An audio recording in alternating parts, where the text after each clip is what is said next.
राधा वल्लभ श्री हरिवंश। आज हम जानेंगे महाराज जी से कि अपना भाग्य का निर्माण कैसे करें। ये जो हमारा जन्म हुआ ये भाग्य के अधीन नहीं है, ये नवीन भाग्य निर्माण करने के लिए है। नहीं तो आदेश ही नहीं देते भगवान। पशुओं को आदेश नहीं दिया जाता क्योंकि वो भाग्य के अधीन है। केवल मनुष्य शरीर को आदेश दिया गया है। किसी देवता को भी आदेश नहीं दिया गया कि आप ये करो ये ना करो, क्योंकि वो वही करेंगे जो उनके सुकृत है, उसके अनुसार बस भोग भोगेंगे। आगे कुछ नहीं कर सकते, नवीन कर्म नहीं कर सकते, न नारकी जी कर सकते हैं न स्वर्ग के कर सकते हैं। सब अपने अपने परिणाम को केवल भोग रहे हैं। यहाँ परिणाम उपस्थित करने का अवसर है। आप जो चाहो अपना परिणाम कर सकते हो। आप चाहो नरक जाओ, चाहे स्वर्ग जाओ, चाहे नारायण बन जाओ, जो चाहो कर सकते हो। मनुष्य शरीर है तो ऐसा शास्त्र स्वाध्याय और पंडिताई ज्ञान किस काम का जो भगवत प्राप्ति प्रारब्ध पे छोड़ दे। तो कुछ जन है जो शास्त्र स्वाध्याय करके या संतों की वाणी सुनकर इस विचार में आते हैं कि मुझे क्या करना चाहिए, परिवार का पोषण या भगवत प्राप्ति। दो विभाग कर लिए इसलिए खतरा है, निर्णय नहीं कर सकता। और सही पूछो तो दो विभाग है नहीं, एक ही बात है। समझ जाओ तो वही वही भगवत प्राप्ति हो जाएगी। अब उसके विचार में आता है कि अभी तो ब्याह हुआ है, या अभी छोटे छोटे बच्चे हैं, या अभी बच्चों का ब्याह किया है, अभी नए हैं, क्या जाने संसार का। मेरी आवश्यकता है, नहीं तो संसार इनको परेशान कर देगा। और वो अपने अहम जनित कर्ता भाव से ऐसा बंध जाता है कि निर्णय ही नहीं कर पाता। श्री चरणदास जी कह रहे, ए भाई समझो, जिस कर्तव्य को तुम विसार करके झूठे भाव को कर्तव्य मान रहे हो, अरे माया के दीवाने, अरे यहाँ नहीं रहना, करना अंत पयाना। यहां से जाना है, यहां से जाना है। ये भूल जाते हैं। माया की ऐसी भूल भुलैया है कि हमें शरीर में राग और शरीर संबंधियों के राग में सुख मिलने लगता है और लगता है कि मैं अविनाशी हूं। वैसे मैं तो अविनाशी ही है, पर विनाशी को लेकर मैं ये भूल कर बैठता है। और जिसको पकड़ा है वो सब विनाशी, सब विनाशी। गो गोचर जहां लगु मन जाई, सो सब माया जानो भाई। दुनिया में लाखों का मेला जुड़ा, हंसा जब जब उड़ा तो अकेला उड़ा। समझो, ये माया की चाल है जो तुम्हें समझने नहीं दे रही। अरे भाई समझो, समझो, अरे माया के दीवानों, यहां से हमें जाना है, जाना है। कुछ साथ नहीं ले जाना है, कोई साथ नहीं जाएगा। बस तुम फंस गए हो मोह दलदल में। ये कुटुंब का मोह ऐसा मोह है कि कैसे तुम्हें बताए। याद ही नहीं आती कि मुझे जाना है, याद ही नहीं आता कि ये सब छूटना है, ये समझ में नहीं आता कि मैं आया किस लिए। बड़ी विचित्र भूल भुलैया है। मोह कुटुंब के अवसर खोयो। दो बातें आती हैं, परिवार का पालन पोषण, ये धर्म पालन करूं, या हरि का भजन करके भगवत प्राप्ति करूं। तो बोले मोह कुटुंब के अवसर खोयो। अवसर मिला है तुमने, भलो पायो दांव रे, चूक ना अवसर प्यारे, भलो पायो दांव रे। बड़ा अच्छा अवसर मिला है भजन करने का, चूक गए तो फिर पछताना पड़ेगा। हरि की शुद्ध बिसराई। अब वो निर्णय करता है परिवार के पोषण का, क्योंकि मोह ममता है। पीछे का हर बार सत्संग में कहते हैं कि पीछे का रास्ता एकदम बंद हो जाना चाहिए, कि आगे कोई भयावह स्थिति आवे तो लौटने का रास्ता नहीं रहना चाहिए। उपासक को पीछे का मार्ग बंद कर देना चाहिए। पर होता क्या है, अपने लोग बहुत कमजोर हैं, तो कदम ऐसे रखते हैं पर पीछे वाला पुष्ट बनाए रखते हैं कि अगर इधर थोड़ी भी आंच लगी तो कदम पीछे करके सुरक्षित हो जाए। वो सुरक्षित नहीं है, वो सुरक्षित नहीं है, वो असुरक्षा है। परिवार का राग, अन्य भरोसा, किसी देहधारी का भरोसा, किसी वस्तु, ये भरोसे लायक चीज है, अरे क्षण में बिगड़ जाने वाली चीज है। भरोसा तो हरि का है, भरोसा तो हरि गुरु चरण सेवा अनुसरो। ये भरोसा कभी तुम्हें विश्वासहीन नहीं होने देगा। ये भरोसा कभी धोखा नहीं हो। साधुते होए न कारज हानि, कभी तुम्हारा मंगल नहीं हो सकता। मोह कुटुंब के अवसर खोयो हरि की शुद्ध विश्वदाई। अब दिन तो बैल की तरह काम करने में व्यतीत हो रहा है और रात्रि नींद और भोग में समाप्त हो रही है। आठों पहर की 60 घड़ियां बेकार में इसने व्यतीत कर दी। एक क्षण भी शांति से बैठकर विचार नहीं किया कि मेरा जन्म किस लिए हुआ है, मैं क्या कर रहा हूं, और अपना कुशल चाहता है। एक छिन हरि को नाम लेनो कुशल कहां ते हुई, तब लगी कुशलन जीव को सपने हो मन विश्राम। स्वप्न में भी शांति नहीं मिल सकती जब तक भजन नहीं करोगे।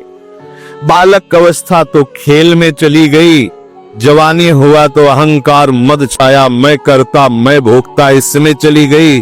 जब वृद्ध आया तो रोग और चिंताओं ने घेर लिया। अब इतना दुखी है कि वो सोच भी नहीं सकता कि मैं इनसे दूर होकर भजन कर लूं।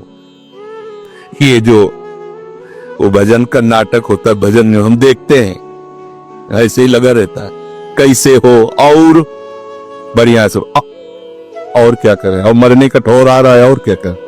तुम आए हो भजन करने के लिए और मैं भी फंसे हो, क्या कर दूं, कहां से कैसे व्यवस्था कर दूं। हम ही चला रहे हैं, भले वृंदावन में बैठे परिवार हमारे हम साथ चलेगा, हमारे ही, नहीं तो नष्ट हो जाएंगे। आए हैं वनवास करने के लिए, भजन करने के लिए, पूरा का पूरा प्रपंच दिमाग में पता लगता है। वृद्ध भय चिंताति उपजी, दुख में कछु न सुहाता। अरे भूल क्यों रहे हो, चेतो। साधु चिताता है जगत को, चेतो। काल रूपी शिकारी धनुष पर विष का बाण चढ़ा चुका है, तुम ठीक निशाने पे हो, होश में हो जाओ। अगर अब कोई तुम्हें निशाने से बचा सकता है तो काल का भी महाकाल हरि बचा सकता है, दूसरा कोई नहीं। आए अचानक बांधे, यम के दूत आकर अचानक बंधन में डाल करके ले जाते हैं। अब वो निर्णय कर रहे, झूठे जग से ने छोड़कर साचो हरिनाम उचारो। चरणदास सुखदेव कहता है अपना भला विचारो, इसी में अपना भला है। तो क्या करें, घर परिवार छोड़कर तुम्हारी तरह बाबा जी बन जाए। बाबा जी बनने से भगवत प्राप्ति नहीं होती। अगर आप बाबा जी बाहरी बात को ले रहे हैं तो उसको समझ लीजिए, बाबा जी बनने से भगवत प्राप्ति नहीं होती, प्रभु के होने से भगवत प्राप्ति होती। वो आप चाहे गृहस्थ वेश में रहकर बनो या आप विरक्त वे, 2 मार्ग शास्त्रों ने स्थापित किए हैं, वो प्रभु के लिए। अगर वेश बदल लिया है और परिवार का राग है, भोगों का राग है, संसार की सत्यता का भान हो रहा कि सब सत्य है, कोई फर्क नहीं पड़ता। वेश परिवर्तन से कोई फर्क नहीं पड़ता। गधे की पीठ में चाहे मिट्टी ला दो, चाहे कबाड़ ला दो, चाहे बेद ला दो, उसको बाहर से मतलब है। शरीर में चाहे लाल कपड़ा पहनो, चाहे सफेद पहनो, चाहे काला पहनो, चाहे नीला पहनो, चाहे पीला पहनो, ये तो वस्त्र है। आपका उद्देश्य क्या हुआ, आपका अपनापन कहां गया, ये खास बात है। कहीं ऐसा नहीं लिखा कि बाबा जी बनने से वो मोक्ष पद प्राप्त, नहीं। जहां संत की बात आएगी वहां लक्षण होंगे, जहां भगवत प्राप्ति की बात आएगी वहां मन का प्रभु में तन्मयता होना, प्रभु में डूबना, प्रभु के चिंतन में मगन होना होगा। वो चाहे गृहस्थ हो चाहे विरक्त हो, दोनों के। एक है कि संसार का व्यवहार पसंद नहीं तो निवृत्ति मार्ग का पथिक बन गया, और एक है कि संसार के व्यवहार को भगवत स्वरूप समझकर, भगवत अर्पित करते हुए अपने को प्रभु का मानकर, प्रभु को अपना मानकर चल रहा है, ठीक वैसे ही भगवत प्राप्ति उसको भी होगी। हम लोग जब सत्संग में बात सुनते हैं तो निर्णय करने के लिए हमारा ही हृदय होता है। अब लगा कि नहीं ठीक है, भजन तो करना है, पर हम ऐसा नहीं है कि कर्तव्य के लिए रुक रहे, पर कुछ समय अब हम लेंगे, फटाफट सब निपटा के। तो तुमसे भी चतुर काल है, वो उतने ही समय में तुम्हें निपटा देगा। बहुत चतुर है। हमने बहुत से लोगों के मुंह से सुना है कि बस ये काम हो जाए हम आए, आज तक वो लौट के नहीं आ पाए, क्योंकि वो गली ऐसी है, क्या है, बहुत दलदल है आगे। जो गया ना मोह कलिल में डूबा, अब निकल पाना बड़ा मुश्किल है। सत्संग में इतना सामर्थ्य है कि अभी आप सुन रहे हो, अभी आपको ऐसे सब ऐसे लगेगा, ऐसे ऐसे निकल जाएंगे, और गेट के बाहर होइएगा, वो हवा लगने दीजिए, तब लगे कैसे निकले। ऐसी प्रचंड माया है। इसीलिए तन ही राख सत्संग में तो मन ही प्रेम रस भेयो, तब मन प्रेम रस में बराबर सत्संग होता रहे, बराबर साधु संग मिले। ऐ साधु, ये तमाशा है, तमाशा बस 2 घड़ी का तमाशा है। यहां जितने इकट्ठे हुए हो ये सब मिल नहीं सकते। माता पिता भाई बंधु सब बिछुड़ते चले जा रहे हैं। जो यहाँ आकर सब इकट्ठे मिले हो, ये कभी इकट्ठे नहीं रह सकते। ये कुछ समय का है। संतों ने इसे 2 घड़ी का है, ऐसे ऐसे व्यतीत हुआ। हम लोग परिवार को अपना मैं मानकर, मेरा मानकर के जो पोषित कर रहे हैं, वो कुछ समय के लिए है। जैसे नाव नदी के ऊपर बाट बटाऊ आए, मिल मिल जुदे होए पल माही आप को जावे। जैसे नदी पार करने के लिए 50 लोग इकट्ठे हुए नाव में बैठे, नाव किनारे पहुंचे, सब अपने अपने मार्ग को चले जाते, कोई किसी का साथ नहीं देता है। ऐसे ही मृत्यु का समय आया, आप कितना भी प्यार करो, वो लौट के आपसे पूछने के लिए नहीं आएगा आप कैसे हो, या आपने कितना भी सबके लिए किया है, मोह से युक्त होकर अपना जीवन, विशेष जीवन आपने दे दिया, लेकिन आपकी क्या दुर्गति होगी किसी को कोई परवाह नहीं है। फूंक ताप के 10-5 दिन में वो जो दिन क्रिया हुई, इसके बाद सब मौज मस्ती में होते हैं। कोई तुम्हारा चिंतन, कोई तुम्हारा नाम नहीं लेगा, कोई तुम्हारे लिए आंसू नहीं बहेगा। वो अगर कोई रोता है तो हमने सुना है कैसे रोता है। आज तक हमने जो कहा वही इन्होंने पूरा किया, मतलब अपनी कामनाओं की पूर्ति के लिए रोता है। अब कौन हमारी बात सुनेगा। तुम कितना हमें चाहते थे, कोई नहीं उतना चाहता। क्या कह के रो रहा है, क्या कह के रो रहा है? अपनी कामनाओं की, स्वार्थ की पूर्ति के लिए रो रहा है, तुम्हारे लिए नहीं रो रहा वो। ये भगवान का बगीचा है संसार, रंग बिरंगे फूल हैं। कुछ तो कली ही मुरझाकर नष्ट हो जाती है, कुछ फूल खिलकर नष्ट हो जाते हैं, कुछ में ऐसी सुगंध आती, थोड़ा सुगंध फैलती, वो भी नष्ट हो जाते हैं। ये बगीचा केवल देखने में सुहावना लगता है, बड़ा भयावना। इसमें मृत्यु का तांडव हो रहा है। आप देखो, प्रतिपल मृत्यु भयावा, पर कैसी माया है। सामने वाला पतिंगा जला, फिर भी वो जाके उसी में जलता है। ऐसे फूंक के आ रहे हैं एक को, और उनको ये वैराग्य नहीं हो रहा कि मेरे शरीर की भी यही दशा होनी, मुझे कुछ कर लेना चाहिए, ऐसी कुछ कर लेना चाहिए जिससे हम कालातीत अवस्था को प्राप्त हो जाए। क्यों नहीं कर पाता? तारा सुत संपत्ति को सुख, जो मोती ओस बिलावे, यहाँ ही मिले और यहाँ ही नासे, ता क्यों पछतावे।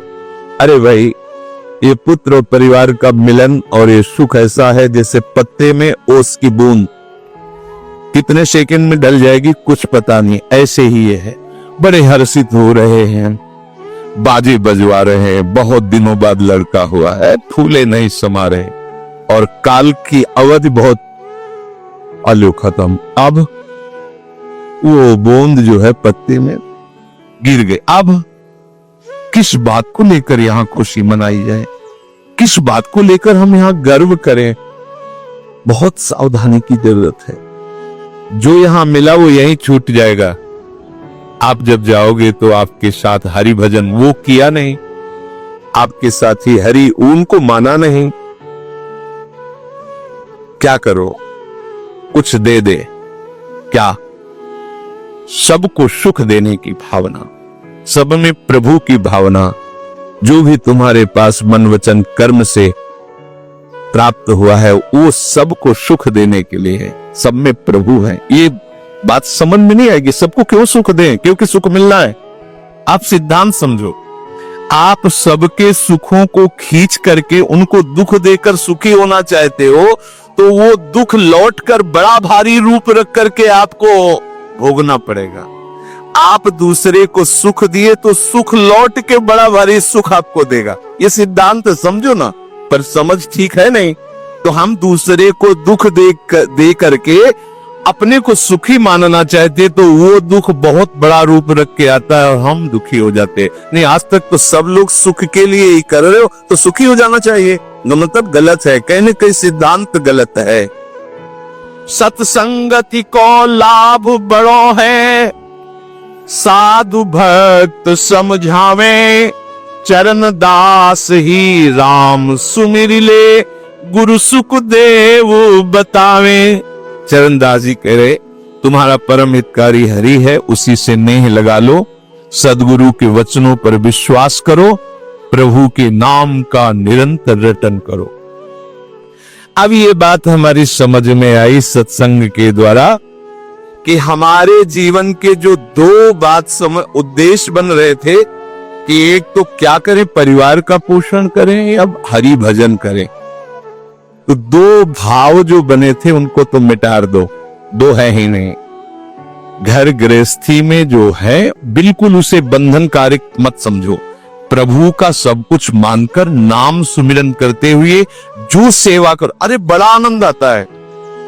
आपको लगता है कि बैठकर भजन होता है, बिल्कुल ये मन की चाल है, नहीं होता। मन को भजन में नहीं लगाओगे तो चाहे पड़े रहो चाहे बैठे रहो, भजन नहीं होने वाला। और अगर भजन में लगाओगे तो फावड़ा चलाते हुए भजन होगा।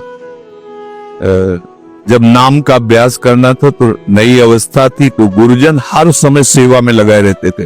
बड़ी बड़ी पत्थर की शिलियां आश्रम में थे, उठा उठा के उनको जमा कर खोद के बराबर करना, तुलसी का बगीचा लगाना, गेंदे का बगीचा लगाना, और वृक्षों को हैंड पैप से भर भर के पानी 100 बाल्टी खूब सींचना खूब, और उसमें भी नाम स्मरण करना। और जो पूर्व सदगुरुदेव भगवान थे, बड़े ही बाहरी कठोर नियम वाले, और उस समय नाम का अभ्यास उसी समय करवाया गुरुदेव भगवान ने। ऐसे ना पूरे में सोने लगाना, पर गुरुदेव भगवान की कृपा से समझ में आया। तो हमें लगता है कि कोई भी काम करते हुए भजन हो सकता है, कोई भी। अरे जब युद्ध हो सकता है तो और क्या बात है। अब बोलो आपका निर्णय कि मैं परमार्थ में जाऊं या व्यवहार ठीक करूं। हम कह रहे हैं वो व्यवहार ही परमार्थ बना लो ना, भागने की जरूरत कहाँ है। और जब आपकी अरुचि बढ़ेगी, वैराग्य बढ़ेगा, तो तुम्हें कोई रोक नहीं पाएगा। वो तो स्थिति आएगी, और अगर इस स्थिति के लिए बिना तुम भागोगे तो यहाँ के वही प्रपंच करोगे, यहां भी वही प्रपंच करोगे, भजन नहीं होगा। तो पहले तो साधक को इस बात को लेकर संदेह होता है कि संसार का व्यवहार करना कर्तव्य है या भजन करके भगवत प्राप्ति करना कर्तव्य। अब उसका सत्संग के द्वारा निर्णय होता है, चाहे शास्त्र का चाहे संतों का, कि नहीं नहीं मुझे तो इस जन्म में भगवत प्राप्ति करनी है। संसार के इन सब कार्यों को तो बहुत जन्मों में किया है, अब इस जन्म में भगवत प्राप्ति करनी है। ऐसा निर्णय सत्संग से होता है। जब ऐसा निर्णय हुआ तो भोग उसे कड़वे लगने लगे। इस शरीर का विलास, इंद्रियों का विलास उसको एक दुखद लगने है। कैसे छोड़ूं, कैसे हटूं। अब उसी को वैराग्य कहते हैं। अब उसके अंदर वैराग्य बढ़ने लगा। जब वैराग्य बढ़ने लगा तो वो प्रभु की तरफ चलने के लिए उतावला हुआ। अब उसके सामने प्रभु की तरफ चलने के लिए जो बताने वाले वो शास्त्र हैं और वो संत जन हैं। अब इतने संत जन है कि उनकी सबकी अलग अलग साधना है, अलग अलग उपासना है। इतने शास्त्र है कि उनकी अलग अलग धाराएं हैं, और बिना इसके कल्याण नहीं होगा। सब कोई कहता है हमारा मार्ग ठीक है, सब सिद्धांत कहते हैं इससे भगवत प्राप्ति, इससे भगवत प्राप्ति, इससे ऐसा, इससे। वो साधक फंस जाता है कि चलूं तो किस में चलूं। उसके सामने साध्य और साधन विषय तरह तरह के भेद साधकों के द्वारा, संतों के द्वारा, भक्तों के द्वारा डाले जाते हैं सामने।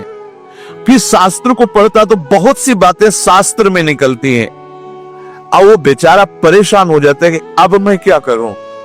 संसार का तो सत्संग के द्वारा समझ लिया कि ये ठीक नहीं, मुझे भगवत प्राप्ति, पर कैसे भगवत प्राप्ति करो। अब इसका निर्णय करना उस नवीन साधक के लिए बहुत कठिन होता है।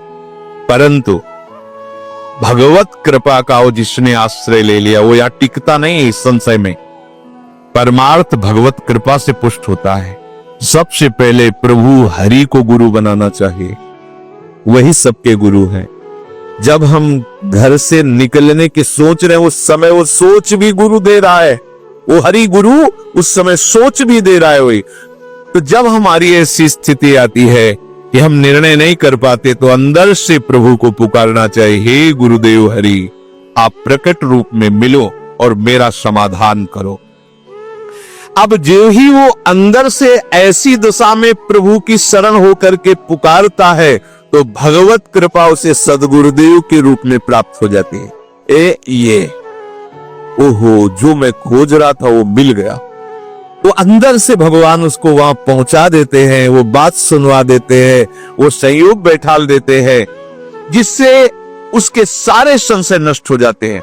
अब वो संपूर्ण शास्त्र और संपूर्ण संतों के मत को प्रणाम करके अपने गुरुदेव की आज्ञा पर चलने लगता है। अलग अलग वर्णन है संप्रदायों के सिद्धांत, अलग अलग शास्त्रों की युक्तियां वर्णन है। हम कितनी युक्तियां कितनी चलेंगे तो एक युक्ति में ही। तो इतनी बात समझ लेना है कि हम प्रभु के अंश हैं, इसमें किसी भी संप्रदाय का कोई कटाक्ष नहीं। जीव प्रभु का अंश है, इसमें किसी भी संप्रदाय की कोई टिप्पणी नहीं है ना, ठीक है। दूसरी बात, संसार भगवान की माया है, सब संप्रदाय है ना, तो इस माया को त्यागना है।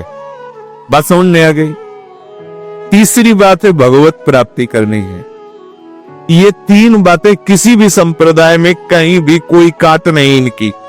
हम प्रभु के अंश हैं, ये संसार माया के द्वारा रचित है। संसार का, संसार के भोगों का त्याग करने वाला ही भगवत प्राप्ति के योग्य होता है। भगवत प्राप्ति करना हर संप्रदाय का लक्ष्य है, चाहे उपासना कुछ भी हो। संसार का त्यागना हर संप्रदाय का लक्ष्य है। कोई भी आप शास्त्र सिद्धांत या संप्रदाय देखिए, संसार के भोगों का, संसार की आसक्ति का त्याग, और हम प्रभु के हैं, ये सिद्ध बात है। किसी भी संप्रदाय में हो, जीव भगवान का अंश है, ये निश्चित बात है। तो ऐसा निर्णय गुरुदेव की कृपा से स्वाभाविक हो जाता है कि अब सब सिद्धांतों को भले सुन ले, लेकिन हमें चलना का हमें पता है।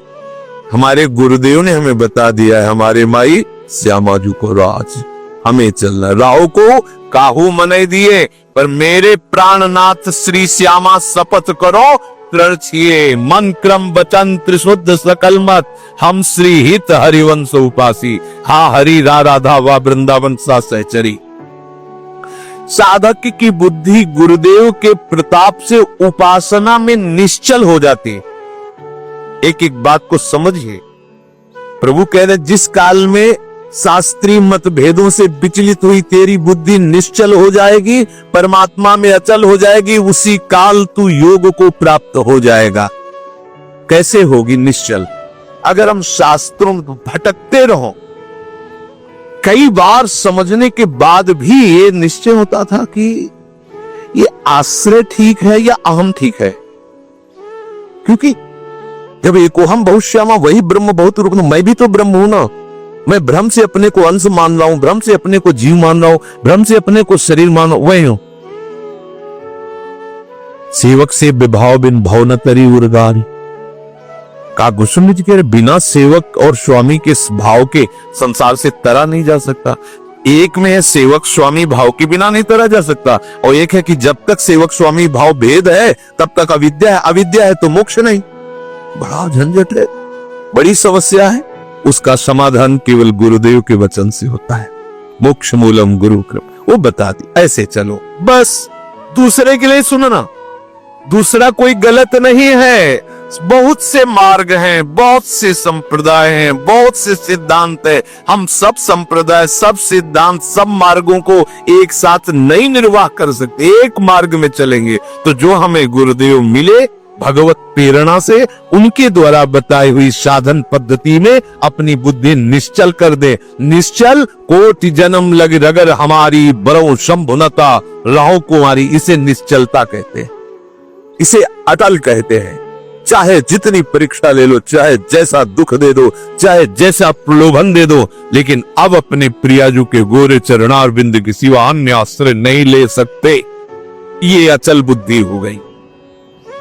साधक की बुद्धि निश्चल हो जाती है कि अब तो मुझे केवल प्रिया प्रीतम का नाम रटना है, प्रिया प्रीतम की सेवा करनी, प्रिया प्रीतम के भरोसे में रहना और प्रिया प्रीतम के पास ही जाना है। ये निश्चय लगभग ऐसा तो हो गया होगा, क्योंकि सत्संग सुन रहे बहुत काल से।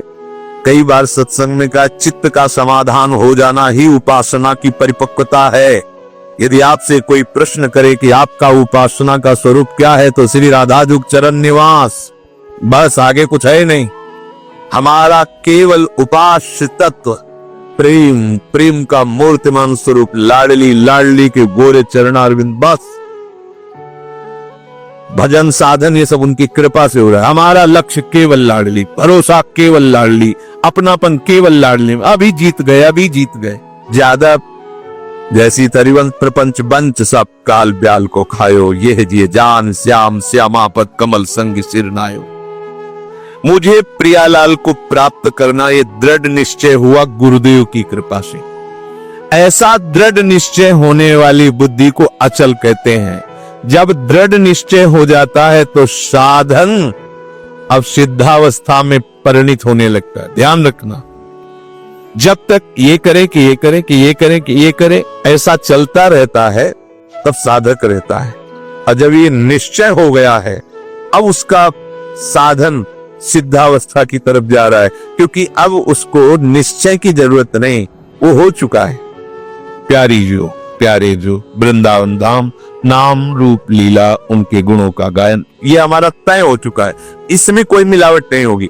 अब साधन नहीं हो रहा, अब वो धीरे धीरे परिपक्व हो रहा है, गाढ़ हो रहा है, वो सिद्धावस्था की तरफ जा रहा है। तभी प्रभु कह रहे कि बुद्धिस्तदा योग मवाप्स्यसि, अब वो योग को प्राप्त हो रहा है। निश्चय हो गया, अब योग को प्राप्त। देखो निश्चय है कि नहीं, ना हो तो कर लीजिए। अब हमें साधन संबंधी जिज्ञासा नहीं रहनी चाहिए कि मुझे क्या करना है। अगर ये जिज्ञासा रहे मुझे क्या करना है, तो सब किया कराया माटी हो गया। मुझे क्या करना है? प्रियाजू कहूं, प्रियाजू के लिए श्वासें, प्रियाजू के लिए शक्ति है, उन्हीं के द्वारा दी, उन्हीं की, चाहे गृहस्थी में हूं चाहे विरक्ति में हूं, प्रियाजू कहूं। प्रियाजू के लिए चेष्टा करो। प्रियाजू ही हमारी मालिक है। हमारे जीवन का पूरा अधिकार प्रियाजू को है। अब वो दुख दे सुख दे, लाभ है हानि है, दुर्गति है, नरक है स्वर्ग है, इसकी मुझे कोई परवाह नहीं। इतना तो निश्चय हो जाना चाहिए। और इतना निश्चय हो जाए तो भगवान से भी कृपालु हमारी लाडली जी हैं। भगवान को बहुत करुणा समुद्र कहा गया है भी, लेकिन उस करुणा समुद्र का गाढ़ रूप श्री लाडली जी महाराज है। अरे इनके भरोसे हो जाने पर अलबेली सरकार है, कहीं आज तक पर जल्दी कोई भरोसा इधर का पा नहीं पाता, क्योंकि एकांतिक महल है। और जिसे भरोसा मिल गया और निहाल हो गया। अब उसे प्रियाजू के साथ नित्य संयोग का अनुभव होने लगेगा। ध्यान दीजिए, बुद्धि का निश्चय, उपासना का परिपक्व अवस्था की तरफ पदार्पण हो रहा है। अब उसे प्रतिपल लग रहा है कि प्रियाजू हमारे साथ है। लग नहीं रहा है। छिन छिन बिहरत संग, सेवक जी कह रहे, छिन छिन बिहरत संग, छिन छिन निरखत प्रेम भरी, और छिन जस कहत अभंग, ये जो कृपा हरिवंश की।